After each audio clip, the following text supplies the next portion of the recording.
In a faraway land lived a hunter named Muhammad, who was as clever as he was brave. He lived with his younger sister Fatima, in a cozy little house on the edge of a vast, mysterious forest. Muhammad was renowned for his hunting skills, but he was always wary of the dangers lurking in the woods, especially the tales of a cunning and persistent ogre. Every morning, before Muhammad set off to hunt, he would give Fatima a strict instruction. "Fatima," he'd say, "while I am away, do not open the door for anyone. The ogre of the forest is tricky. He can change his voice to sound like mine, but there is one thing he cannot change: his hairy hands. If anyone knocks, ask them to show you their hands through the crack under the door. If the hands are hairy, do not open it." Fatima, who loved and trusted her brother completely, always promised to obey. For many days, everything was peaceful. But the ogre, who had been watching them from a distance, grew impatient and hungry. One afternoon, he crept up to their house, waited until he was sure Muhammad was deep in the forest, and knocked on the door. In a voice that sounded almost exactly like Muhammad's, he called out, "Fatima, my dear sister, open the door. I've returned early with a wonderful catch." Fatima was surprised, but remembered her brother's warning. She replied, "Brother, if it is really you, show me your hands under the door." The ogre, annoyed but not defeated, slid his large, hairy hands under the door. Fatima saw the coarse dark hair and immediately knew it was the ogre. "Go away, you monster. You are not my brother," she shouted. Furious, the ogre stomped back into the forest, muttering to himself. He was determined to trick the girl. He came up with a new plan. He found a pot of sticky tar left by some woodcutters and smeared it all over his hands. Then, he rolled his tar-covered hands in a pile of fine white flour. When he was done, his hands looked smooth and pale, almost human. He returned to the house and knocked again, using the same disguised voice. "Fatima, please, it's me, Muhammad. I forgot my hunting knife. Let me in quickly." Once more, Fatima asked, "Show me your hands under the door." This time, when the ogre slid his hands underneath, Fatima saw what appeared to be smooth, pale hands, covered in white flour. Thinking her brother might have gotten dusty on the road, she hesitated for just a moment. That moment was all the ogre needed.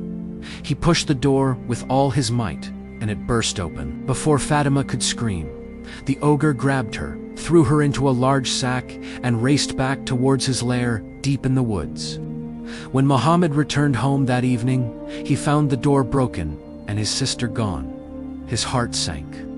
He saw the tracks of the ogre leading away from the house and knew what had happened. Grief quickly turned to a burning desire for revenge. Muhammad was not just a hunter, he was a master tracker, and he had two loyal and fierce hunting dogs, named Thunder and Lightning. He turned to his dogs and said, "Thunder, Lightning, the ogre has taken Fatima. We will not rest until we find her and make him pay." The dogs growled, their eyes gleaming with loyalty and aggression. Muhammad gathered his sharpest spear and his strongest bow and set off into the forest. With Thunder and Lightning running silently beside him, he followed the ogre's heavy tracks for hours, through dense thickets and over rocky streams. The trail was difficult, but Muhammad's determination never wavered. He knew his sister's life was at stake. Finally, as dusk settled, they arrived at a dark, foul-smelling cave. A faint light flickered from within. Muhammad cautiously peered inside and saw the horrifying scene. The ogre was sharpening a massive knife by a fire, and poor Fatima was tied up in a corner, crying silently. Muhammad knew a direct attack would be foolish. The ogre was much larger and stronger. He needed to use his wits. He whispered a plan to his dogs, who seemed to understand every word. He then took a deep breath and called out in a booming, ghostly voice, "Ogre of the forest, I am the spirit of the mountain. You have stolen a child from my domain, and now you must face my wrath." The ogre, startled, dropped his knife and looked around in confusion. "Who's there?" he bellowed. Muhammad, hiding behind a large boulder, threw a small stone against the far wall of the cave to create a distracting noise. As the ogre turned towards the sound, Muhammad gave a quiet signal. In a flash, thunder and lightning shot into the cave like two furry arrows. Thunder, the larger of the two, leaped at the ogre's legs, biting and snarling, throwing him off balance. At the same moment, lightning darted past and began gnawing at the ropes that bound Fatima. The ogre roared in pain and surprise, trying to shake off thunder. But the dog held on with incredible strength. This was the moment Muhammad had been waiting for. He burst from his hiding place, spear in hand. The ogre, distracted by the dogs, didn't see him coming. With a powerful cry, Muhammad charged and plunged his spear deep into the monster's side. The ogre let out a final, deafening roar and crashed to the ground, defeated. Fatima was free. She ran into her brother's arms, sobbing with relief. Muhammad hugged her tightly, his heart overflowing with gratitude for his brave dogs and his own quick thinking. He looked at Thunder and Lightning, who were now wagging their tails, and praised them for their courage.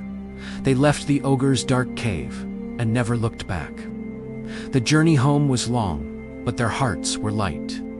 The forest no longer seemed so menacing, for they had faced its greatest terror and won. From that day on, the tale of Muhammad, Fatima, and their heroic dogs was told in villages far and wide, a story of bravery, loyalty, and the unbreakable bond between a brother and a sister. And though they never forgot the terrible ogre, they also never forgot that even in the face of great danger, courage and cleverness, with a little help from loyal friends, can triumph over any evil. Thank you for watching our story today. If you enjoyed it, please like, subscribe, and hit the notification bell so you don't miss our next adventure. See you next time.